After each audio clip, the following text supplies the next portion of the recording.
Day 1110 of the Ukrainian War Map, also known as the Russo-Ukrainian War. Juzzie here, and today is another update as I take a simplified and down-to-earth approach to some of the most important happenings on the ground in Ukraine. So starting off, we'll take a look at those Russian losses, as currently Russia sits on more than 885,000 military personnel losses, representing an additional 1180 in the past day.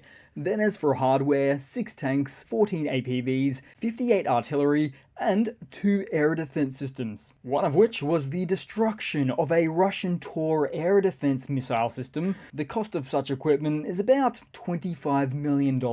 As for the armored personnel vehicles, recently provided satellite imagery displays Russia's 7,020th military storage base for MTLBs, often referred to as the workhorses of the Russian military, with imagery showing significant depletion at this site, one of the largest of its kind. Open source intelligence reports detailed that of an initial pre-war stockpile of 638 MTLBs at this site, approximately 90 remain. Now, of further interest is that although the satellite snap was only recently supplied, it is dated back to October of last year, begging the question, what of this site remains today? Further questions also arise about the mechanical viability of the remaining vehicles, which may only be subject to the close-ended question of, are they good enough for spare parts, or are they good enough for scrap metal recycling instead?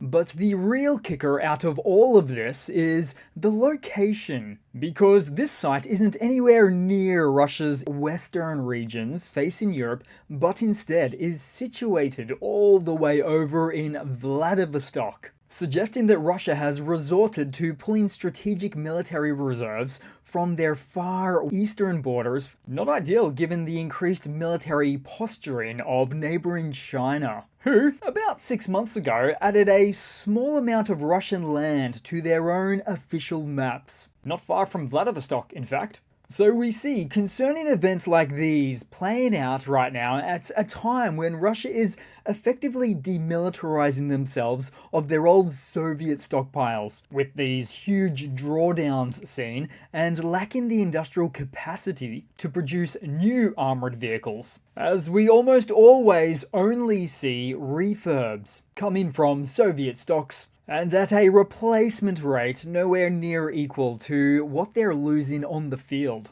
Then to take a look at the weekend events, with Ukrainian UAVs documented flying from northeast to southeast outside of the Ukrainian borders into various Russian regions, including Lipetsk, where the Novolipetsk metallurgical plant was reportedly struck overnight, visited by Ukraine's Doge department, so to speak, as this strategic asset and steel manufacturing giant for the Russian military may have to lay some workers off now, resulting from the productivity disruption at the facility. Also reported overnight sounds and visuals of blasts recorded at or near to the Ryazan oil refinery. This facility, struck 3 times previously, at least, is already operating at a severely degraded capacity, with known hits on distillation units, cutting output roughly 50% from an annual output capacity of 17 million tonnes per annum down to about 9 million tonnes per annum on last checks. Deeply concerning for the now formerly 3rd largest oil refinery to be found in all of Russia. Then headed to Voronezh, where a distillery plant in Bertolinovka was reportedly on fire following warnings of a UAV attack, with some claims suggesting it was a special plant for the production of alcohol-containing fuel for UAVs. And not to be confused with the transparent liquor loved by Russia's Security Council Deputy Chairman Medvedev. And given Medvedev's unique position of Security Council member and lover of vodka, it's hard to imagine a situation whereby he would be pleased at coming to read an internal report on an event of this caliber. Then headed across to Taganrog of the Rostov Oblast, because air defenses of the armed forces of Russia were activated after the sounds of screaming UAV engines that were heard, as recorded by locals, moments before an impact. There may have been target neutralization from air defense involvement, although given the seemingly upwards focused blast or detonation, a target for a Ukrainian UAV may have been acquired.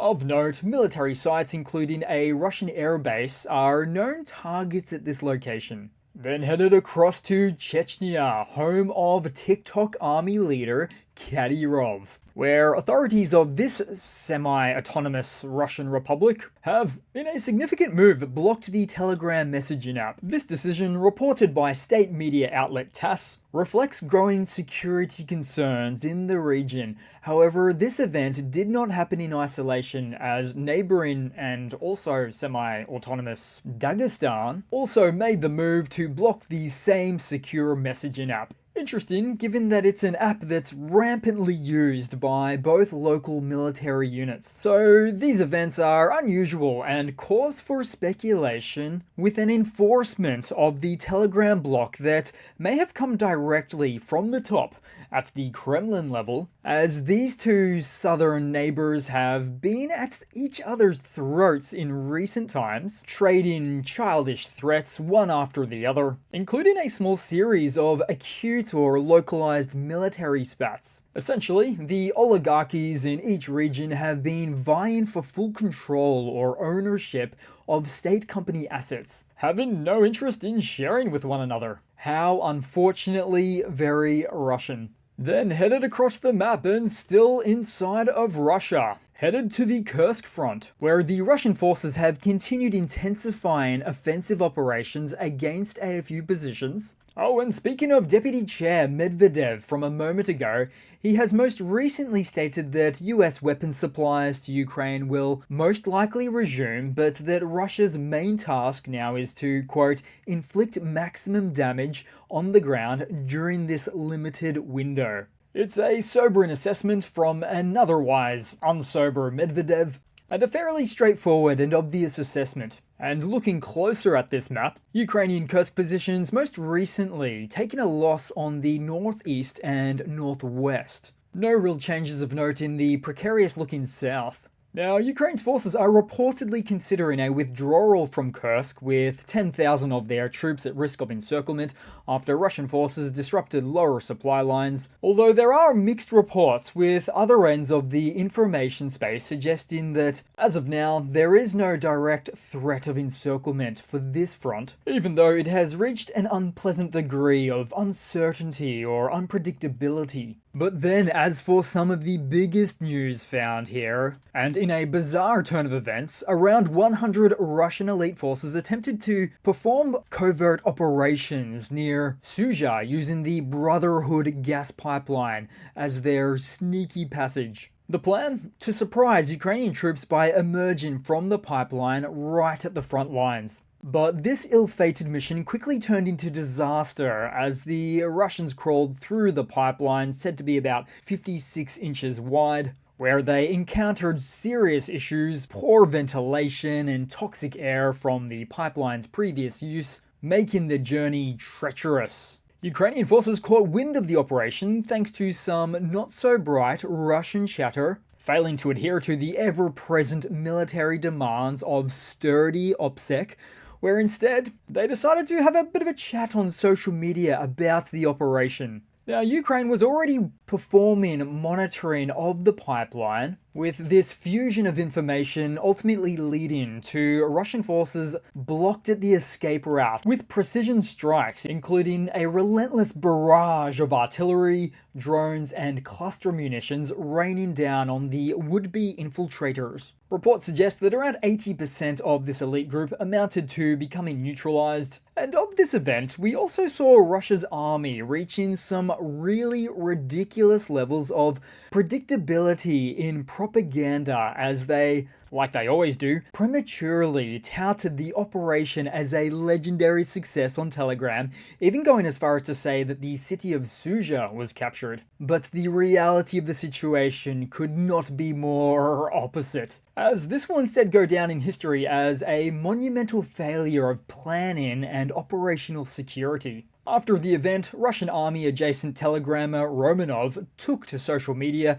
to speak ill of the activity, advising that the original pipeline plan was initially claimed by their unit commanders to be incredibly well prepared. But, as it turned out, those commanders had screwed us over, quote-unquote, and didn't prepare anything. Then, separate to that event, and in a nearby region, the Russian-held position of Korenovo, some 20 kilometers or 12 miles from the front lines, was privy to the sounds of small-caliber fire shots, basic rifle air defenses, against, presumably, an incoming aerial threat from Ukraine, with an impact noted. It's not clear if this was from an interception or tied to any sort of precision strike on a Russian base of operations or a key logistical hub or anything of that nature. Nonetheless, it appears something was hit. Then headed across to Ukraine, at least for a brief moment, and in line with the traditional namesake of these uploads, as most recently we've seen on the map, no operational pause for Russia. Not right now, not in the slightest. Testament to this is from their own MIA reports of their 90th Tank Division using military police in their assaults. Specifically, the 152nd Commandant's Company and the 159th Commandant's Office being used in some of the latest Donetsk attacks against Nejinka. Then headed north of this location as Ukrainian forces have achieved additional advances in the town of Toretsk, placing part of the Russian front line under significant threat of encirclement, and for a location that is still not stabilized by the invading forces. Then to take a look at events a bit more broadly here, and once again from a Russian perspective, with more doom posting seen as some Russian channels do not believe that the cessation of US aid to Ukraine will lead to a collapse of the front, citing Ukraine's localized military production that would be enough to facilitate holding many front lines, especially with the support of Europe. They also mention how, during the opening days and weeks of their SMO invasion, that Ukraine was almost entirely self-reliant, militarily speaking, and at that stage was able to successfully repel Russian advances, even back then. They also noted unity from Ukraine's political class,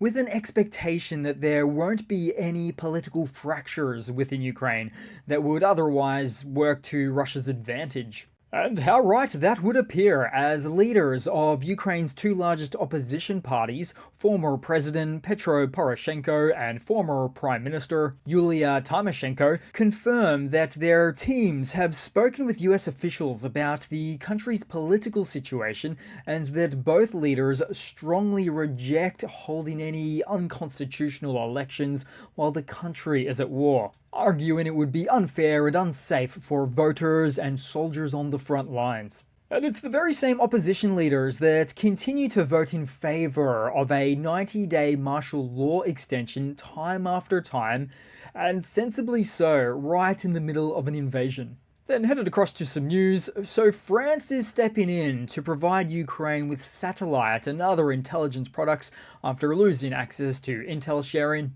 France has a network of roughly 15 electronic intelligence and imagery satellites in orbit at the moment, including the newly launched CSO-3 from later last week. So this overall change in intelligence apparatus won't be an instantaneous shift of a recalibration for military readiness afforded to Ukraine, but it is certainly a welcome and vital capability to be at their disposal. Then in some further France-related news, Russia is really not a fan of the country right now. Take, for instance, Putin's spokesperson, Peskov, deflected blame onto France after President Macron called out Russia for violating the Minsk agreements related to ceasefires between Russia and Ukraine from 10 years ago. And of this event, Macron didn't mince words, asserting that the only imperial power in Europe today is Russia. He also emphasized that any future peace deal must include security guarantees for Ukraine. Macron, who has a long history of dealing with Putin, stated, quote, "If he reacts like this, it's because he knows that I've spoken the truth." He also went on to state as a reminder to everyone that he and Merkel, that is, former German Chancellor Merkel, were the Normandy process guarantors of the Minsk agreements, which Putin had clearly and deliberately violated. So as we see, France is really turning into a thorn in Russia's side these days. Then headed across to some lighter news just to round off the video today, which with this one is really quite touching, as supporters of Ukraine have unfurled the world's largest Ukrainian flag on the White House ellipse, pushing for the US to continue its aid against Russian aggression, with slogans that included "Do not abandon" and "Support to Ukraine" being heard at this event. So that's it for today, guys. Thanks again for watching. Please continue to like, comment, and subscribe if not already. And I do hope to see all of you guys there in the next one. Cheers!